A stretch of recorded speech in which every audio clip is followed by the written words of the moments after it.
Avis vascular centre మన దేశంలోనే the best varicose vein hospital. Choreographing చేయాలంటే కొరియోగ్రాఫర్ కార్డు ఉంటేనే కొరియోగ్రాఫింగ్ చేస్తాను. ఇటేమో సినిమాలు వస్తున్నాయి, సాంగ్లు వస్తున్నాయి. ఇది అంటే ఛాన్స్ వచ్చింది, నేను ఎట్లా వదులుకోవాలో అర్థం కావట్లేదు, వదులుకోలేకపోతున్నాను. యాక్టింగ్ అంటే నార్మల్గా యాక్టింగ్ మీద అంత బేస్ కాదు కదా, మన ఓన్లీ డాన్స్ బేస్ మీద కదా. డాన్స్ బేస్ మీద నేను ఇప్పుడు ఏం చేయాలా అని ఒక 24 గంటలు డాన్స్ క్లాస్లో ఉండేవాడిని. ఒకేసారి ఇంట్లో కూర్చుంటే నాకు డిప్రెషన్లో వెళ్ళిపోయిన. డాన్స్ చేయట్లేదు ఏంటని నేను డాన్స్ చేయట్లేదు ఏంటి, నేను డాన్స్ చేయాలని వస్తే బాగుండు అని ఒక డిప్రెషన్లోకి వెళ్ళిపోయినా నేను. ఇంకా అది కాక ఇది కాక ఇంకా అలా డిప్రెషన్లోకి వెళ్ళిపోయి అన్ఫాలోలు అంతే, అందరి మనుషులను వదిలేయడాలు. ఏంది వీళ్ళు ఒక్కళ్ళు కూడా నాకు మెసేజ్ చేయట్లేదు ఏంటి, నేనే అందరు అనుభవాలు కొట్టా. నన్ను కూడా నేను ఎందుకు కొడతాను చూడు, ఇప్పుడు కొట్టున్నా కాదు. అప్పట్లో ప్రాంక్స్ అవన్నీ వచ్చాయి, లవ్ ప్రాంక్లు అవన్నీ నువ్వు కావాలని చేసినవా? లేదన్న, ప్రాంక్ నాకు దొరికేస్తారు వాళ్ళు, చిన్నపిల్లలు వాళ్ళు. ఇక్కడ దాకా ప్రొడ్యూసింగ్ దానివల్ల ఏమైనా నువ్వు కొంచెం తగ్గిందా నీ వాల్యూ అన్ని తగ్గడం అలాంటివి ఏమైనా జరిగాయి? నాకు తెలియని కూడా తెలియదు అసలు. ప్రీ ప్లాన్ ప్రాంక్స్ కదా అవి, వాళ్ళు ప్రీ ప్లాన్ చేసుకున్నారు వాళ్ళు మొత్తం. ఎందుకు చేసావు అవి? నాకు తెలియదు అసలు వాళ్ళు చేశారని. ఎప్పుడు తెలిసింది, వాళ్ళు ఆల్రెడీ స్టార్ట్ చేసింది సగంలో తెలిసింది. వీళ్ళు జరుగు అటు జరుగు అంటే అర్థం కదా, మన కెమెరా ముందలు పెట్టాడని అన్నప్పుడు సర్లే పెట్టారు కదా, ఇప్పుడు దొరికెత్తే బాగోదని కావాలని యాక్ట్ చేసి నేను కూడా కవర్ చేసా. మనసులో అన్ని పెట్టేసి అది తప్పదు కదా. ఓకే, పెళ్ళి ఎప్పుడు? ఎందుకులే, నీకైందన్న? లేదు కాదు, మామూలు పెళ్ళి అంటే నాకు ఒక ఇన్ఫర్మేషన్ వచ్చింది అందుకే. లేదు, మరదల్ని ఎప్పుడు పెళ్లి చేసుకుంటా అంటే? లేదన్న, ఇప్పుడే లేదు, మనకి ఇంకా టైం ఉంది. ముందు నాకేంటంటే మెయిన్ గోల్ సెట్ అవ్వాలి.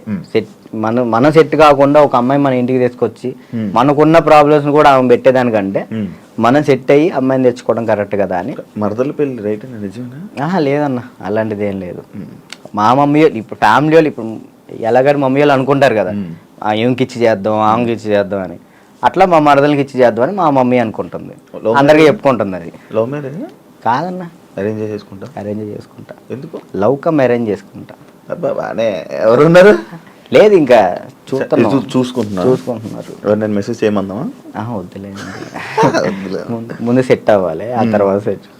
నీకు ఏదో ప్రాబ్లం ఉంది, అప్పుడప్పుడు పెయిన్ వస్తూ ప్రాబ్లం అవుతుంది, ఏంటది?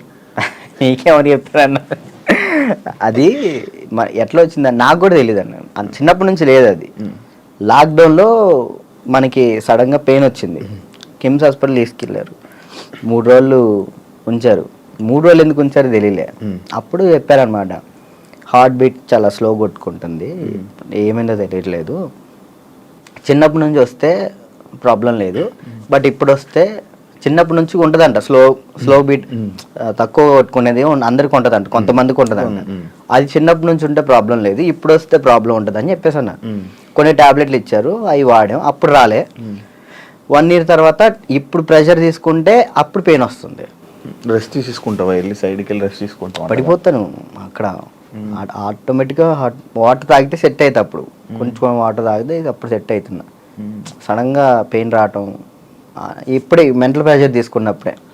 స్ట్రెస్ ఎక్కువైపోయి స్ట్రెస్ అయినప్పుడు ఇది మనకి షాక్ కుట్టింది కదా, షాక్ కుట్టినట్టు ఇలా అనిపించింది, అలా పడిపోతావు. ఒక 1/2 hour తర్వాత మళ్ళీ సెట్ అయిపోతావు. తగ్గిందా? సెట్ అయిందా? ఇప్పుడైతే మ్యాక్సిమం ఒక నెలలో ఒకసారి వస్తుంది, అప్పుడైతే వారానికి ఒకసారి వచ్చేది. మరి చెప్పలేదు ఎవరికి? ఎవరు నమ్ముతారు అన్న, ఏ సొల్లు మాటలు చెప్తున్నావు అనుకుంటారు వాళ్ళు. అవి చెప్పుకొని ఏం చేస్తావు అని, అంతే, ఏం లేదు, ఇది మన ప్రాబ్లం కదా ఇది అని. రాజుని కొన్ని విషయాల్లో నెగిటివ్ చేశారు. ఎందుకు ఆ బ్యాడ్ నేమ్ వచ్చింది అమ్మాయిలని ఏదని? ఈ ఎంత బయట వాళ్ళు ఇష్టపడుతుంటే అంత పన్నోళ్ళు ఎక్కువ ఉన్నారు. ఇప్పుడు వాడికి తెలీదో నాకు తెలీదు, కానీ నా గురించి మాత్రం బ్యాడ్ మాట్లాడేస్తాడు. అది విన్నా వెనకపోయినా కానీ వాళ్ళెవరి ముందు బ్యాడ్ మాడేస్తారు. వీళ్ళు 10 మంది చెప్తారు, వాళ్ళు పోయి ఇంకో 10 మంది చెప్తారు, అట్లా ఒక్కొక్కరు. అప్పట్లో D10 టైంలో ఎన్టీఆర్ గారు అవార్డు తీసుకున్నావు కదా, మళ్ళీ ఎప్పుడైనా కలిసావా? మళ్ళీ అంటే ఆయనే గుర్తుపట్టి ఎయిర్పోర్ట్లో ఎన్టీఆర్ సార్ గుర్తుపట్టారు. నేను అసలు పిచ్చోనైనా ఆయన నన్ను గుర్తుపట్ట ఏంటంటే ఏదో న్యూ ఇయర్ పార్టీకో ఇటు వెళ్తున్నారు, చాలా మంది వెళ్తున్నారు. రానా గారు, రాజమౌళి గారు, అనుష్క గారు, చాలా మంది వెళ్తున్నారు. అయితే నేను ఇట్లా మిర్రర్ దగ్గర స్పెట్స్, అప్పుడే ఎయిర్పోర్ట్ మనకి ఈవెంట్ ఉంటే నేను ఎయిర్పోర్ట్లో ఉన్నా, స్పెట్స్ చూసుకుంటూ ఉన్నా. గుర్తుపట్టారు, ఆయన రమ్మని అన్నారు. ఆ బాడీ గార్డ్స్ ఉంటారు కదా, వాళ్ళు వచ్చి రారా అన్నారు. అంటే ఎవరన్నా ఏందన్నా, ఆయన ఎంత ఎత్తున్నాడు ఏదన్నా అంటే ఇట్లా అంటే పక్క తీసుకెళ్తే అక్కడ చూడంగానే ఎన్టీఆర్ సార్ ఉన్నారు. నేను అసలు చేదు ఉనికిపోయినా ఇక్కడ. అంటే అక్కడంటే డాన్స్ చేసే మూడ్లో ఉన్నాను కదన్న, అక్కడ ఎన్టీఆర్ సార్ ఉన్నారు, వాళ్ళు ఉన్నారు, వీళ్ళు అసలు ఆ మైండ్లో లేదు. ఇది కొట్టాలే, సంవత్సరం పాటు నేను కష్టపడిన, నా కింద మా మాస్టర్, నా స్టూడెంట్స్, మా ఊళ్ళో ఎంతమంది కష్టపడ్డారు, ఒక్కడి మీద ఆధారపడి ఉంది. అది 1 year కదా అప్పుడు షూట్? 1 year. అది అప్పుడు 1 year షూట్ కదా ఒకటి. ఇప్పుడు 6 months. 6 months లో అయిపోతుంది. నరకం అన్న, ప్రతి షెడ్యూల్కి ఖచ్చితంగా 1 year పాటు హాస్పిటల్లో ఉన్నాను నేను. దానికైతే అయితే అంత కష్టం ఉంది కదా. ఆ టైంలో మా ఎన్టీఆర్ సార్ని నేను ఊహించుకోలేదు. మా పక్కన ఎన్టీఆర్ సార్ ఉన్నారు, నా చేయి పట్టుకున్నారన్న ఆ థాట్లో లేను. ఈ ఎయిర్పోర్ట్లో సడన్ గా నన్ను ఎన్టీఆర్ సార్ కలవగానే నాకు వణికిపోయినాయి. బాగున్నా, మంచి పొజిషన్కి వెళ్ళు, ఆల్ ది బెస్ట్ అని చెప్పేసి థ్యాంక్స్ అన్న. ఆయనే పిలిచారు. హీరోలు ఇంకా ఎవరైనా గుర్తుపట్టి ఏమైనా కాంప్లిమెంట్స్ ఇచ్చిన రోజు ఉన్నాయి? సుధీర్ బాబు గారు, హీరో సుధీర్ బాబు గారు రమ్మన్నారు. పర్సనల్గా అక్కడ మా ప్రాక్టీస్ చేయించాను. ఇంకా అంతే. సుధీర్ బాబు గారు. కానీ నీకు ఇంకా వెళ్ళాలి హీరోలకి పర్సనల్ ట్రైనింగ్ అలాంటి ప్లాన్స్ లేవా మరి? అంటే కొరియోగ్రఫీ ఉండిపోవడం కాకుండా మనం పిలిస్తే వెళ్తాను, మనం పోయి వాళ్ళతో మాట్లాడలేదు. కాంటాక్ట్స్ లేవా? అసలు నేను ఎవరితో ఏం మాట్లాడాలో తెలియదు అన్న. అంటే ఇప్పుడు మనం ఏమన్నా భయం, ఒకటి భయం ఉంది. ఇంట్రోవర్ట్ నువ్వు? ఏమో తెలీదు, ఇంట్రోవర్ట్ అని నాకు తెలీదు. మరి నాకైతే ఒక భయం ఉంది, ఏమనుకుంటారు ఏంటో, మనం మాట్లాడితే తప్పుగా ఏమైనా అనుకుంటారా, వాళ్ళ పొజిషన్లో ఉన్నారు, మనం కొంచెం వెళ్ళినా అప్పుడు మాట్లాడవచ్చు. ఇప్పుడు మీరు ఉన్నారన్న, అన్న ఇది కావాలన్నా అని మిమ్మల్ని అడగగలుగుతా ఏదైనా. కానీ పక్కన వాళ్ళు ఎవరు తెలియకోకుండా నేను అలా మాట్లాడలేను. అంటే ఒక్కరోజు పరిచయం ఉన్నా మాట్లాడగలుగుతా, కానీ ఆ ఒక్కరోజు పరిచయం అవ్వదు. మనకు నార్మల్గా వెళ్ళి ఏ డైరెక్టర్ దగ్గరికైనా ఎక్కడికైనా ఆఫీసులకి అటు ఇటు తిరిగి ఆఫర్స్ అడిగితే కదా వస్తాయి. ఆఫర్లు వచ్చినాయి అన్న, డైరెక్టర్లు సాంగ్స్ ఇస్తా అన్నారు. ఇప్పుడు కూడా ఉంది, 4 songs ఇస్తా అన్నారు ఒక సినిమా. కార్డుకు దగ్గరికి వెళ్ళి అక్కడే ఎవరి దగ్గర రోజు ట్రై చేయొచ్చు కదా మరి. కార్డుకి కూడా వెళ్ళిన, కార్డుకి కూడా వెళ్తే 1 year ఆగండి అన్నారు. మరి డాన్సర్కి ఎందుకు తీసుకోలేదు? ఇప్పుడు డాన్సర్ చేస్తే మళ్ళీ కొరియోగ్రాఫర్ కార్డ్కి ఇంకా టైం పట్టిద్ది. ఇప్పుడు డాన్సర్ కార్డ్ తీసుకున్నాను, టైం పట్టిద్ది. ఇప్పుడు సాంగ్లు పోతాయి. అప్పుడు ఇప్పుడు ఫస్ట్ నీకు కావాల్సింది కొరియోగ్రాఫర్దే, ఇంకే కార్డు వద్దు. ఫ్యామిలీ ఎలా ఉన్నారు? అప్పుడు అమ్మని చూసుకుంటారు, ఇల్లు కట్టాలి, అవన్నీ అన్న అయ్యాయి అవన్నీ? స్థలం అయితే తీసుకున్నా అన్న, కట్టాలి. మమ్మీ నేను అంతే, మమ్మీ నేను చెల్లి. డాడీ వెళ్ళిపోయాడు, తెలుసు కదా మీకు. డాడీ వెళ్ళిపోయారు, ఇక ముగ్గురు వాళ్ళిద్దరిని చూసుకుంటూ హ్యాపీగా ఉన్నా. చెల్లి మధ్య లవ్ మ్యారేజ్ చేసుకుందంట? లవ్ మ్యారేజ్ అయిపోయింది, మ్యారేజ్ అయితే అయిపోయింది చెల్లికి. Love marriage? మేము ఒప్పుకున్నాం ఆల్రెడీ, ఒప్పుకున్నాం, వాళ్ళు చేసుకున్నారు. Love marriage? నువ్వు కూడా ఇంకా లవ్ మ్యారేజ్? వద్దులే అన్న, సెట్ అవ్వాలి. ఇప్పుడు మెయిన్ ఏంటంటే అమ్మాయి మన ఇంటికి వచ్చినప్పుడు మహాలక్ష్మిలా ఉండాలని నాకు ఉంది, అంతే. కాదు రాజు, ఇప్పుడు ఎన్ని కాంటాక్ట్లు ఉంటాయి నీ ఫోన్లో? అంటే నువ్వు 500 1000 కాంటాక్ట్స్. సడన్గా ఇప్పుడు ఒక ఫోన్ చేసి డబ్బులు పెడితే ఎవరు ఎందుకు ఇస్తారు? ఒకసారి ట్రై చేయి. ఎవరు చెప్తారు? నా ఫోన్ చూస్తే తడుచుకుంటారా? ఏం కాదు, ఒకసారి ట్రై చేయి. ఒకసారి ఫోన్ చేయి, ఫోన్ కనిపించదు, ఫోన్ చేయి ఒకసారి. ఎవరు చేయాలి? చెయ్యి, ఒకరికి ఫోన్ చేసి డబ్బులు అడగాలి, రియాక్షన్ ఏంటో వింటాను. వాడు బూతులు తిడతాడు నా ఫ్రెండ్. అంటే మనమే ఉంటాయి కానీ పక్కన అర్జెంట్కి ఒక 1000 రూపాయలు కావాలన్నా, అర్జెంట్కి ఒక 1000 రూపాయలు కావాలి.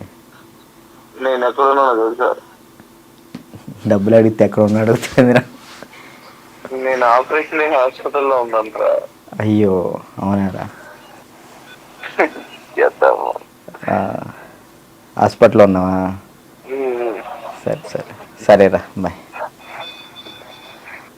ఇంకోటి కూడా అంటే నీ ఫ్రెండ్స్ నీ కాంటాక్ట్స్ ఎలా ఉన్నాయి, నువ్వు ఏ పరిస్థితుల్లో ఉన్నావు చూద్దామని.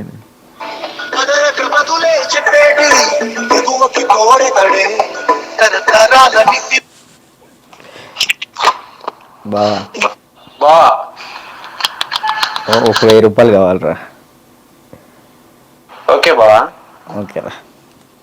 చేయనా దీనికి? దీనికి ఓకే, చేసిన తర్వాత గుర్తు పెట్టుకోవచ్చు కూడా చేయవు. ఇట్లాంటి వచ్చినప్పుడే రే రే రే రే రే రే ఆ, ఇంటర్వ్యూలో ఉన్నారా? మురళెంట కదా ఒరే వాళ్ళు మాట్లాడతారు. ఇప్పుడు నిజంగా చేయాలొద్దా? వద్దొద్దు, సరే సరే. ప్రోమో పడిద్దయ్యా.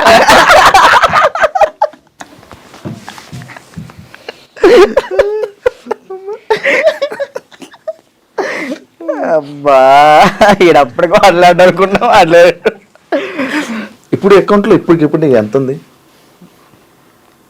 ఒక 23,000 ఉంది, ఇందాకే పడ్డాయి వచ్చినప్పుడే.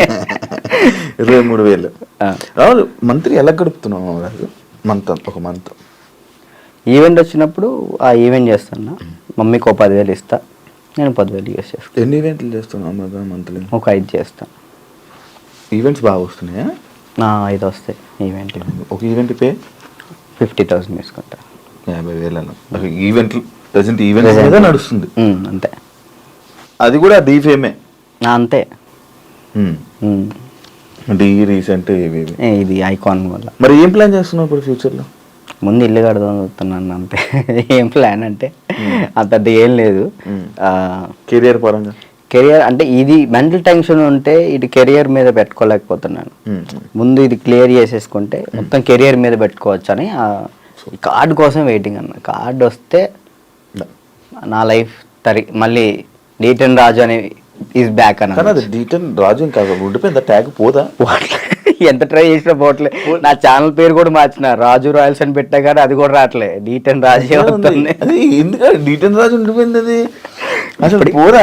నేను చాలాసార్లు అనుకున్నా D10 రాజు సరే అన్న, D10 విన్ అయ్యాను కదా, తర్వాత విన్నర్ చెప్పు. ఎవరు? నువ్వు చెప్పు. D10 నీకే తెలియదు, తర్వాత విన్నర్ ఎవరో కూడా ఎవరికి తెలియట్లేదు. అంతే అంతే. ఇప్పుడు ప్రెసెంట్ జాను ఈ అమ్మాయి విన్ అయింది తెలుసు అంతే. తర్వాత ఎవరు విన్, అందుకే అలా ఉండిపోయింది. ఓకే, నువ్వే విన్నర్ అమ్మా. నువ్వు చాలా మందికి నీ తర్వాత మళ్ళీ విన్నర్స్ ఎవరు తెలియదు, గుర్తులేదు. అంటే ఉన్నాయి, కొన్ని ఉన్నాయి. సోమేష్ విన్ అయ్యాడు. సోమేష్, అభి, సంకేత్ విన్ కాలేదు. తర్వాత సంకేత్ డి జోడి కొరియోగ్రాఫర్లో నా ముందల. ఓకే, కొరియోగ్రాఫర్ ఈ మనోడు డాన్స్ ప్లస్ ఇటు వెళ్ళాడు, ఇది చేయలేదు, మళ్ళీ డీ చేయలేదు. పీయూష్ విన్ అయ్యాడు. అందుకే ఇంకా D10 ఉండిపోయింది అంతే. అంతే. మార్చాలని చూసావా? ట్రై చేసావా? రాజు రైల్స్ అని పెట్టిన యూట్యూబ్ ఛానల్ కి. మారుతుందేమో చూడు. వ్లాగ్స్ చేస్తున్నావు కదా, వ్లాగులు చేస్తున్నావు కదా. ఏం చేయమంటాడు, తప్పట్లేదు. దీని నుంచి వచ్చినా కానీ మాక్సిమం ఫోకస్ చేసుకోగలుగుతాను. ఓకే. వెబ్ సిరీస్ స్టార్ట్ చేసిన, అంటే నేను నా పరంగా చేద్దాం అని చెప్పి నేను డైరెక్షన్ చేస్తే నేను వచ్చి యాక్ట్ చేస్తా తప్పకుండా. ఫ్రీగా వచ్చి చేస్తా. థ్యాంక్ యూ అన్న, థ్యాంక్ యూ. నాకు ఒక రోల్ ఇవ్వు. అయ్యో మీకెందుకు, మీరే మాకు ఇచ్చుకోవాలి. నేను వచ్చి చేస్తా. ఉందన్న, నేను ఒకటైతే మాస్టర్ చైత్ర మాస్టర్ ఒక డాన్సర్ కథ అని టైటిల్ పెట్టి వెళ్ళిపోయారు. నేను దాన్నే కంటిన్యూ చేస్తున్నా. ఒక డాన్సర్ కథ అని చెప్పి ఒక వెబ్ సిరీస్ తీస్తున్నా. ఓకే, ప్రజెంట్ స్టోరీ రాస్తున్నాం. రాస్తే బాగా రాయాలి. అంటే డాన్సెస్ గురించి, బ్యాక్గ్రౌండ్ డాన్సెస్ గురించి ఎవరికి తెలియదు, నాకు కష్టాలు తెలియదు. ఎవరైనా సక్సెస్ అయిన గురించి, సక్సెస్ అయితే శేఖర్ మాస్టర్ వీళ్ళ గురించి తెలుసు, అందరికీ తెలుసు. ఓడిపోయిన వాళ్ళ గురించి ఎవరు తీయరు కదా, నేను తీసే దాని గురించి. అంటే ఫెయిల్యూర్స్ గురించి. డాన్స్ బ్యాక్గ్రౌండ్ కష్టాలు చాలా దారుణం ఉంటాయి, అమ్మాయిలు కానీ అబ్బాయిలు కానీ. నీకు బాగా తెలుసు కదా స్టోరీస్, ఇవన్నీ బాగా అనుభవించావు. మనం అక్కడ నుంచి వచ్చాం కదా, కష్టం. 1 ఇయర్ పాటు హాస్పిటల్ అన్నా అసలు ఇటు డాన్స్ వేయటం హాస్పిటల్ ఫిజియోథెరపీ, మళ్ళీ డాన్స్ వేయటం ఫిజియోథెరపీ, ఇంతే. ఇటు నరకం చూసుకుంటూ మళ్ళీ ఇటు హ్యాపీగా నవ్వుతూ మాట్లాడాలి. అంటే ఇంకా డాన్స్ చేస్తున్నాను, సెలబ్రిటీ అవుతున్నాను, ఒక హ్యాపీనెస్.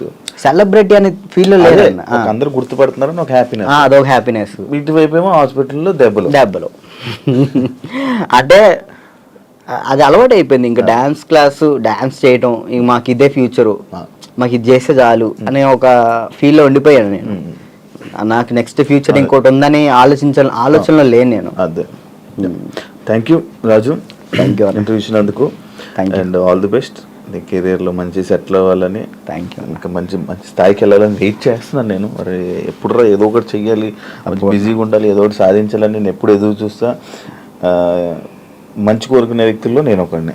Thank you. ఎప్పుడు మంచి కోరుకుంటా. And all the best. నీ కెరీర్లో మంచి సెటిల్ అవ్వాలని కోరుకుంటాను. అదే. థ్యాంక్ యూ ఇంటర్వ్యూ ఇచ్చినందుకు. మళ్ళీ ఎప్పుడైనా కలుద్దాం తప్పకుండా. మళ్ళీ ఇంకోటి ఏదైనా సక్సెస్ అయ్యాక, ఒక సినిమా చేశాక, ఒక కొరియోగ్రాఫర్గా అయినప్పుడు మళ్ళీ నేను ఇంటర్వ్యూ పిలుస్తే తప్పకుండా రావాలి. డన్. చూసారు కదా ఇంటర్వ్యూ. ఇంకో గెస్ట్తో మళ్ళీ మీ ముందు కలుస్తా. అంతవరకు